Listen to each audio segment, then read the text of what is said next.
بھائی. تو کہتی ہے کہ میں تیری رشتہ دار ہوں، جو بھی دینا چاہے دے دے. اس نے کہا اے میری چچیری بہن، آج میں تم سے اپنے دل کی بات کہنا چاہتا ہوں. جی بولو بھائی، کیا بات ہے؟ آئے میری بہن، میں تم سے بے حد پیار کرتا تھا. شادی سے پہلے بھی میں تمہیں دل و جان سے چاہتا تھا. میں تمہارے ساتھ نکاح کرنا چاہتا تھا، لیکن میں نے سوچا کہ ابھی تمہارے ابو تو کچھ ٹائم لگائیں گے نکاح کرنے میں، کوئی اچھا موقع ہوگا تو ہم دیکھ کر ان سے بات کر لیں گے یا تم سے ہی کہہ دیں گے. لیکن ایسا موقع نہیں آیا، اور ایک دن پتہ چلا کہ آپ کا رشتہ طے ہو گیا اور نکاح کر دیا گیا. اس دن مجھے بہت تکلیف ہوئی. لیکن اے میری چچیری بہن، محبت مجھے آج بھی ہے تم سے. اب نکاح تو میرے ساتھ نہیں ہو سکتا کیونکہ تم کسی اور کے نکاح میں ہو، لیکن ہاں محبت دل میں ابھی بھی ہے. اس لیے میں تمہارے سامنے ایک پیشکش رکھتا ہوں. آج کی رات تم میرے بستر پر آ جانا، میں تمہاری مدد ابھی کیے دیتا ہوں، اور آج کی رات ملنے کا وعدہ کرو. اس نے سمجھایا، شرم کرو، یہ تم کیا کہہ رہے ہو؟ سوچ لو، ایک طرف تمہارا شوہر ہے جو بستر مرض پر پڑا ہوا ہے، دوسری طرف تمہارے چھوٹے چھوٹے بچے ہیں جو بھوک سے بلبلا رہے ہیں. سوچ لو، غور کر لو. وہ مجبور تھی، بچوں کی بھوک اس پر دیکھی نہیں جا رہی تھی. شوہر کی بیماری نے اس کو مجبور کر رکھا تھا. تھوڑی دیر کے بعد اس نے اس بات میں اپنا سر ہلا دیا، جیسی تمہاری مرضی، لیکن ابھی میری مدد کر دو، میں اپنے بچوں کو کچھ کھلا دوں اور اپنے شوہر کے لیے کچھ دوا لے لوں. اس نے کچھ درہم اس لڑکی کو، اپنی چچیری بہن کو دے دیے. کہیں ذکر ہے 60 درہم دے دیے. یہ لڑکی اس سے وعدہ کر کے چلی آئی، آدھی رات گزر جانے کے بعد میں تیرے بستر پر آ جاؤں گی. مجبور تھی، چلی آئی، اپنے شوہر کے لیے دوا کا انتظام کرتی ہے اور اپنے بچوں کے لیے کھانا نہ بناتی ہے، تیار کرتی ہے، کھانا کھلاتی ہے، شوہر کو سلاتی ہے. دیکھ لیا کہ بچے بے ہوش پڑے ہیں، شوہر بھی گہری نیند میں بیمار ہے، جو دوا کھایا ہے اب صبح سے پہلے اس کی آنکھ نہیں کھلے گی. دل پر پتھر رکھتی ہے اور پھر چل دیتی ہے کہ میں نے جو وعدہ کیا تھا اپنے وعدے کو پورا کراؤں، شاید پھر کبھی ضرورت پڑ جائے پیسے کی، درہم و دینار کی، تو وہی میرے کام آئے گا. دروازے کو دستک دیتی ہے. اس کو تو نیند ہی نہیں آ رہی تھی، وہ تو انتظار میں بیٹھا ہی تھا. دروازہ کھولا، اس نے فوراً ہاتھ پکڑ کر اس کو اندر کھینچ لیا اور پھر دروازہ لگایا، اور پھر وہ اس کے قریب آ کر کہتا ہے آؤ اس بستر پہ آؤ، تم نے آنے میں کچھ تاخیر کر دی. یہ بیچاری کھڑی ہے، تھرا رہی ہے. یہ کہتا ہے کہ ادھر آؤ، یہ کانپ رہی ہے. اس نے کہا جب تم صبح آئی تھی تو تمہاری یہ حالت نہیں تھی، اور اب تم کانپ رہی ہو، تھرا رہی ہو. ارے ابھی سے کانپو گی، تھراؤ گی تو آگے کا مرحلہ کیسے طے ہوگا؟ ابھی تو ہمیں اور تمہیں آج کی رات ہمیں تمہارے ساتھ، تمہیں میرے ساتھ گزارنا ہے، آگے کے مرحلے بھی تو طے کرنا ہے. یہ تم نے اپنی کیا حالت بنا لی ہے؟ وہ ڈرتی جا رہی ہے، اس کے چہرے کا رنگ بدلتا جا رہا ہے، سرخ ہوتا جا رہا ہے. جب دیکھا کہ وہ اپنی جگہ پر کھڑی ہے تو یہ اس کی طرف بڑھتا ہے اور اس کا ہاتھ پکڑ کر کہتا ہے آؤ نا، چلو نا بستر پر. جیسی اس نے اس کا ہاتھ پکڑا، اس لڑکی نے اپنے چچیرے بھائی کا ہاتھ ہٹاتے ہوئے کہا اتق اللہ یا ابن عم. بخاری کے الفاظ، اتق اللہ یا ابن عم. آئے میرے چچا کے بیٹے، آئے میرے بھائی، یا ابن عم. آئے میرے چچا کے بیٹے، آئے میرے بھائی، اتق اللہ، اللہ سے ڈر جا، یا اپنا اتق اللہ، آئے چچا کے بیٹے اللہ سے ڈر جا، تو اس حد کو کراس کرنے جا رہا ہے جو تیرے لیے حلال نہیں ہے، تو اس مہر کو توڑنے جا رہا ہے جو تیرے لیے جائز نہیں ہے۔ آئے میرے چچا کے بیٹے، تیری اس بہن نے آج تک کسی غیر مرد کو نظر اٹھا کر نہیں دیکھا، بستر پہ سونا تو دور، نظر اٹھا کے نہیں دیکھا، میری مجبوری مجھے تیرے پاس کھینچ کے لائی۔ ایک رات کے چند لمحوں کے انجوائے کے لیے، لذت کے لیے میری پوری زندگی کی عبادتوں پر پانی مت پھیر۔ آئے میرے چچا کے بیٹے، اللہ کے عذاب سے ڈر جا، جہنم کی آگ سے ڈر جا، قبر کے عذاب سے ڈر جا۔ آئے میرے چچا کے بیٹے، اللہ کا خوف اپنے دل میں پیدا کر۔ صرف ایک ہی جملہ بولا، اتق اللہ، اللہ سے ڈر، اللہ۔ اللہ نکلتے ہی کانپ گیا۔ جس نے پوری زندگی گناہوں میں گزاری ہو، لیکن آج اس کے سامنے اللہ کا لفظ اس اسٹائل میں آیا کہ وہ کانپ گیا اور کہنے لگا، میری بہن تم ٹھیک ہی کہہ رہی ہو، تم تو ایک کام پر، اور وہ بھی ابھی کیا نہیں ہے، تم تو ایک غلط کام پر، حالانکہ ابھی وہ تم نے کیا بھی نہیں ہے، اتنا ڈر رہی ہو۔ ہائے میری تو ساری زندگی گناہوں میں چلی گئی، میری تو ساری زندگی گناہوں میں ملوث ہو گئی، تم تو ایک کام پر اتنا ڈر رہی ہو، حالانکہ وہ کام ابھی تم نے کیا بھی نہیں ہے، اتنا ڈر رہی ہو، کانپ رہی ہو، مجھے کتنا ڈرنا چاہیے۔ آئے میری بہن، جا جا، وہ میں نے 60 درہم تجھ پر چھوڑ دیے، اور ضرورت ہو تو اور لے جانا، جا، میں تیرے ساتھ اب غلط کام کا ارادہ نہیں رکھتا۔ کہنے لگی، کیا یہ میرا وہی بھائی بول رہا ہے جو ابھی میرے جسم کے ساتھ کھیلنا چاہتا تھا؟ ہاں میری بہن، یہ تیرا وہی بھائی بول رہا ہے، تو جا سکتی ہے، مجبوری ہو تو پھر چلے آنا، میں تیری اور مدد کر دوں گا۔ وہ جانے لگی، دروازے کے قریب پہنچتی ہے، جانے لگی، پیچھے مڑ کر اپنے بھائی کو پھر دیکھتی ہے، کہتی ہے میں جا رہی ہوں۔ اس نے پھر مڑ کر کہا، آئے میری بہن جاؤ، لیکن ایک گزارش ہے تم سے۔ کہا کیا؟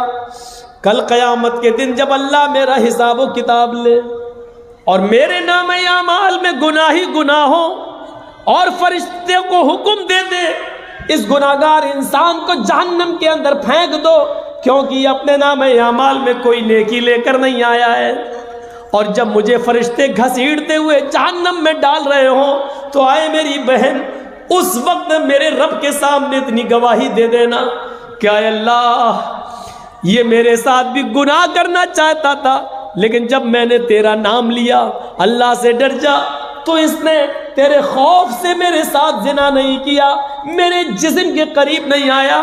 اگر میرے ساتھ زنا سے بچانے والا اس کو کوئی چیز تھی تو وہ تیرا ڈر تھا، تیرا خوف تھا، تیرا خشیت تھی، تیرا ڈر تھا، بس اتنی اللہ سے ڈر۔ یہ جملہ جیسی اس کے اندر آیا، سنا، کانپ گیا اور تھرا گیا۔ انما المؤمنون الذین اذا ذکر اللہ وجلت قلوبهم، کافی ہے 3 واقعے۔ جب اللہ کا نام آ جائے تو ان کے دل کانپ جاتے ہیں اور تھرا جاتے ہیں۔ اب دوسری چیز آئی ہے مومن کی پہچان، وَإِذَا تُلِيَتْ عَلَيْهِمْ آيَاتُهُ زَادَتْهُمْ ایمانا، اور جب قرآن کی تلاوت کی جاتی ہے تو ان کے ایمان میں زیادتی ہو جاتی ہے۔ قرآن پڑھتے وقت ایمان میں زیادتی، ہمارے ایمان میں زیادتی کیوں ہوتی ہے؟ کیونکہ ہم قرآن پڑھتے ہیں، قرآن کی تلاوت نہیں کرتے۔ پڑھنا کیا ہے؟ اے مولانا حافظ صاحب، ہاں رمضان کے مہینے میں 30 دن تراویح ہوتی ہے، کہاں پورا قرآن سننا ہے کیا؟ ہاں نہیں سن پائیں گے، 30 دن کون مسجد میں آئے گا؟ ہم لوگ آفس والے آدمی ہیں، تھک جاتے ہیں، تو ایک دن میں پورا قرآن پڑھ دو۔ حافظ صاحب کھڑے ہو گئے، عشاء کی نماز پڑھا کے اللہ اکبر، اب چلی راجدھانی ایکسپریس، غیر المغضوب علیہم ولا الضالین، گاڑی یہاں تک صحیح چلی، اس کے بعد الف لام میم، یہ بھی سمجھ میں آ گیا۔ اس کے بعد دیکھیے آپ، ذالک الکتاب لا ریب فیہ ھدی للمتقین الذین یؤمنون بالغیب یقیمون الصلاۃ ومما رزقناہم ينفقون، وہ آخری والا جملہ یعلمون و تعلمون سمجھ میں آتا ہے، بقیہ تو لگتا جیسے چھپ چھپ چل رہی ہے گاڑی راجدھانی ایکسپریس، اب یہ سیدھے کلکتہ سے چھوٹی ہے اور آسنسول جا کر رکے، پتہ ہی نہیں چلتا۔ یہ ہے پڑھنا، اور اس کا حکم اللہ نے نہیں دیا ہے۔ اور پڑھنا کیا ہوا؟ مولانا صاحب کیا یہ میری دکان بن کے تیار ہو گئی، ریڈی ہو گئی، اچھا اب کیا کرنا ہے؟ کرائے کے ٹٹوؤں کو بلایا، کیا ہوا؟ ارے کل سے ہم دکان کھولنے جا رہے ہیں، ایک ایک پارا سب کے ہاتھ میں پکڑا دیا، کہا کیا ہوا یہ؟ کہ پڑھو برکت ہوگی میری دکان میں، اور سب نے 1 گھنٹے میں پورا قرآن پڑھ دیا۔ بھائی 30 آدمیوں نے ایک ایک پارا پڑھا، 1 گھنٹے میں پورا قرآن ہو گیا، پڑھ دیا۔ دکان میں خیر و برکت ہوگی، چاہے اس میں شراب بیچو، چاہے اس میں ہیروئن بیچو، چاہے اس میں گانجا بیچو، چاہے اس میں بیڑی کی بنانے کی فیکٹری اور بیڑی کا آفس کھول لو، اب اس میں برکت ہوگی، کیوں؟ قرآن پڑھا گیا۔ اب مجال ہے 30 لوگوں نے قرآن مل کے پڑھا ہو اور اس میں شیطان آ جائے، ہو ہی نہیں سکتا۔ مولوی جرجیز جیسے لوگوں نے قرآن پڑھا ہے، بھائی اب تو وہ سیدھا اس میں جو کچھ بھی ہوگا سب جائز ہے۔ ایک یہ ہے قرآن پڑھنا، ایک قرآن پڑھنا کیا ہوا؟ کوئی مر گیا، دوسرے دن اس کے گھر میں ٹھلوے جمع ہو گئے، ٹھلوے جانتے ہو؟ کرائے کے ٹٹو جمع ہو گئے، کیا ہوا؟ مرنے والے پہ قرآن پڑھا جائے گا، بخش دو، ایک ایک پارا سب کو پکڑا دیا، لو پڑھو، الحمدللہ اللہ مرنے والے کو جنت دے، اللہ مرنے والے کو پورا قرآن کا ثواب عطا فرما، ہم نے جو پڑھ دیا پورا اس کا ثواب مرنے والے کو ملے۔ 30 پارے پڑھ کے مرنے والے کو ثواب پہنچا دیا گیا۔ اب مرنے والے نے جتنے بھی گناہ کیے ہوں گے سب معاف، سیدھے جنت الفردوس میں چلا جائے، پورا قرآن پڑھ کے بخش دیا۔ اب اس نے جو افیم کھائی، گانجا کھایا، ہیروئن استعمال کی، سب معاف، ہیروئن کھا کھا کر بیوی کو پیٹا، وہ بھی معاف، شراب پی پی کر آیا اور اپنی بیوی کو مارا، وہ بھی معاف، کیوں؟ قرآن پڑھ کے بخش دیا گیا۔ اب ایک کٹھ ملا، تیری بخشش ہو جائے یہ بہت بڑی بات ہے، دوسرے کی بخشش کروا رہا ہے۔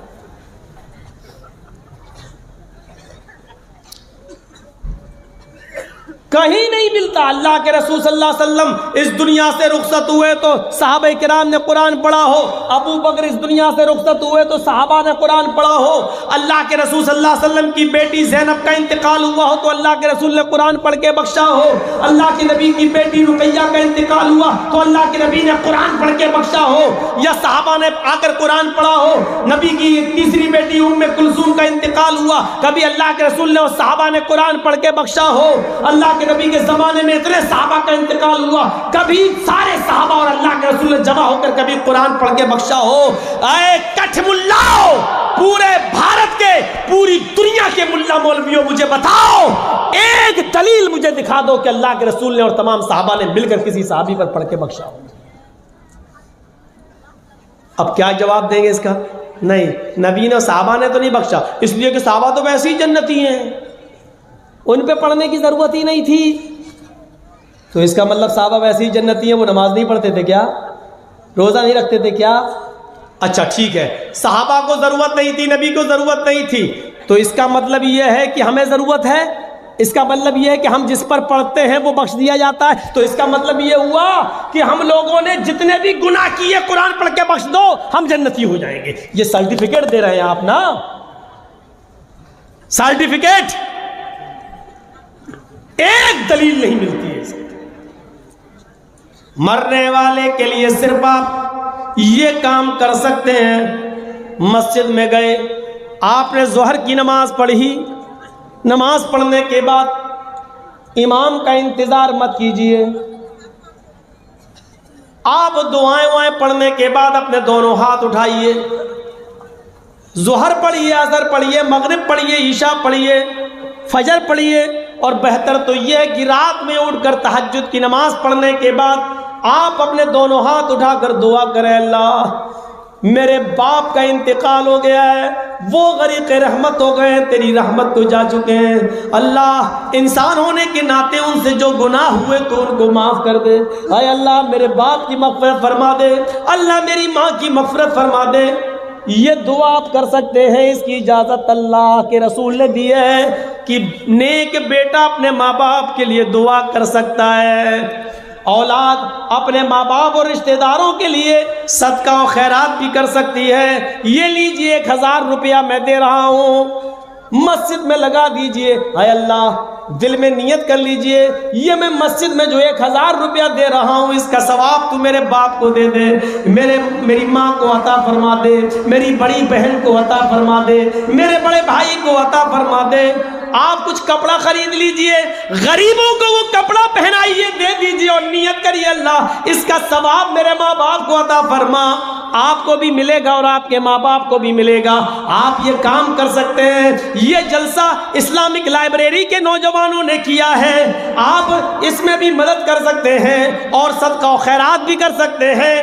آپ یہاں لا کر بھی نیت کر سکتے ہیں کہ ہم 10,000 روپے اس لائبریری کے لیے دے رہے ہیں، یہاں دینی کتابیں آئیں گی، کیرم بورڈ کھیلنے کے بجائے لوگ اس لائبریری میں آ کے پڑھیں گے اور علم حاصل کریں گے۔ 1 آدھ گھنٹہ جو وہ میچ میں کھیلنے میں، کرکٹ کھیلنے میں گزارتے ہیں وہ یہاں مطالعہ کریں گے، اس لیے آپ یہاں پر بھی صدقہ و خیرات کر سکتے ہیں، دے سکتے ہیں اور نیت کر سکتے ہیں کہ اللہ اس کا ثواب میرے ماں باپ کو ملے۔ یہ ساری چیزیں جائز ہیں، یہ طریقہ جائز ہے، لیکن یاد رکھیے قرآن پڑھ کر نہیں بخشا جا سکتا ہے۔ اگر قرآن پڑھ کر بخشنا جائز ہوتا تو نفل نماز پڑھ کر بخشنا بھی جائز ہوتا، نفلی روزہ رکھ کر بخشنا بھی جائز ہوتا، لیکن یہ بات طے ہے کہ مرنے والا مر گیا، اب اس کے لیے نہ نماز پڑھ کر بخشی جائے گی نہ روزہ رکھ کر بخشا جائے گا۔ اس کے لیے حج کرنے کی اجازت ہے، لیکن معاف کیجئے اس میں بھی بندشیں لگی ہوئی ہیں، بندشیں لگی ہوئی ہیں۔ میرے ماں باپ مر گئے، مردہ ماں باپ کی طرف سے حج کیا جا سکتا ہے یا نہیں کیا جا سکتا، تو اس میں مختلف اقوال ہیں۔ بعض ہمارے اہل علم حضرات یہ کہتے ہیں کہ مرے ہوئے آدمی کی طرف سے حج اس شکل میں کرنا جائز ہے اگر وہ اپنی زندگی میں پیسے والا تھا، امیر تھا، دولت مند تھا اور حج اس پر فرض تھا، لیکن وہ کسی وجہ سے نہیں کر سکا تو اس کی طرف سے حج کیا جا سکتا ہے، اس لیے کہ وہ حج فرض تھا۔ پھر کیوں نہیں گیا؟ اس نے سوچا بیٹی کی شادی ہو جائے، بیٹے کی ہو جائے تب جائیں گے، حج فرض تھا پھر نہیں گیا تو اس کی طرف سے کیا جا سکتا ہے۔ جیسے ہمارے اوپر روزے فرض ہیں، ہم 30 روزے رکھنا چاہتے ہیں، رمضان کے 30 روزے، لیکن ہماری سفر میں 5 روزے چھوٹ گئے، رمضان کا مہینہ چلا گیا، 30 روزوں میں ہم نے 25 رکھے، 5 بیماری کی وجہ سے یا سفر میں چھوٹ گئے، نہیں رکھ پائے، دوسرا رمضان آنے سے پہلے ہمیں وہ 5 چھوٹے ہوئے روزے رکھنا تھے، لیکن بغیر رکھے ہوئے ہم مر گئے، ہمارا انتقال ہو گیا تو وہ 5 چھوٹے ہوئے روزے ہم پر قرض ہیں۔ اب یہ قرض ہمارا بیٹا اتارے گا، وہ 5 روزے رکھے گا، یا ہماری بیوی 5 روزے رکھے گی؟ جب تک یہ 5 روزے کا قرض ادا نہیں ہو جائے گا ہماری بخشش بھی ممکن نہیں ہے۔ میرے بھائیوں سوال جواب ہوگا، اس لیے اس کے اہل و عیال، اس کا بھائی، بیٹا، گھر کا کوئی قریبی، اقرب فالاقرب جو زیادہ قریبی ہو وہ روزہ رکھے گا۔ ایسے ہی جب روزہ فرض تھا لیکن وہ 5 روزے چھوٹ گئے، نہیں سمجھ پائے آپ؟ رمضان کا مہینہ ہے، روزے پورے رکھنا ہے، 15 روزے ہی رکھ پائے، ہم مر گئے، انتقال ہو گیا، تب آپ پر 15 جو چھوٹے ہیں وہ نہیں رکھنا ہے آپ کو، کیونکہ آپ تو انتقال کر گئے۔ جب انتقال کر گئے، اذا مات الانسان فانقطع عملہ، جب انسان مر جائے تو اس کا عمل منقطع، وہ چھوٹے نہیں ہیں آپ کے، آپ تو بیچ میں ہی دم توڑ گئے، اس لیے جو روزے باقی ہیں وہ آپ کو نہیں رکھنا ہے۔ لیکن آپ نے پورا رمضان کا مہینہ پایا، پورے رمضان کے مہینے 30 آپ نے 30 دن پایا آپ نے، لیکن آپ یہ آپ کے گھر والوں کو رکھنا پڑیں گے۔ ایسے ہی جس کے اوپر حج فرض تھا اور حج نہیں کر سکا تو اس کی طرف سے حج کیا جائے گا، اس کے بچے یا اس کے اہل و عیال حج کریں گے اس کی طرف سے، کیونکہ اس کے اوپر حج فرض تھا لیکن وہ غریب تھا، وہاں تک جانے کی طاقت ہی نہیں تھی، اس کے اوپر حج فرض ہی نہیں تھا، تب ایسی صورت میں اس کی طرف سے حج نہیں کیا جائے گا۔ ہاں ایک شکل ہے، اگر وہ مرنے سے پہلے یہ کہہ جائے میرے بیٹے اللہ نے مجھے تو کچھ نہیں دیا، ہم تو نہیں جا سکے حج کرنے، لیکن اللہ اگر تمہیں دے دے اور تم اپنا حج کراؤ اور پھر بھی اللہ تمہیں اور دے تو تم میری طرف سے بھی حج کر لینا، تب آپ کر سکتے ہیں، کیونکہ باپ وصیت کر گیا تھا۔